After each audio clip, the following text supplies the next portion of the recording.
বাংলা থেকে পশ্চিমবঙ্গ থেকে আমরা 5 জন প্রতিনিধি এসেছি। আমরা এসেছি গভীর মনের ব্যথা নিয়ে, দুঃখ নিয়ে, আর সেই পরিবারগুলির পাশে আমরা দাঁড়াতে এসেছি যারা অনেক কিছু হারিয়ে দিয়েছে। তাদের চোখের জল শুকিয়ে গেছে, তারা মর্মাহত, তারা বেদনাহত, তাদের পরিজনদের হারিয়েছে, তাদের বাড়ির উপর বমশেল পড়েছে, একেবারে লণ্ডভণ্ড অবস্থা।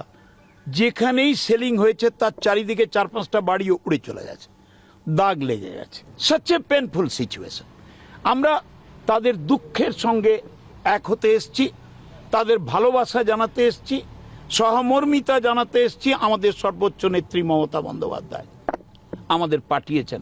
আমরা চিফ মিনিস্টারের সঙ্গে দেখা করেছি, ওমর আবদুল্লাহ সাহেবের সঙ্গে, তাকে আমাদের কথা জানিয়েছি, আমাদের নেত্রীর কথা জানিয়েছি। We stand, all the people of Poonch and Rajouri,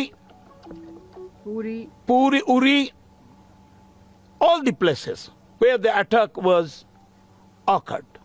আমরা চাই সবাই মিলে একসঙ্গে আমরা দাঁড়াই।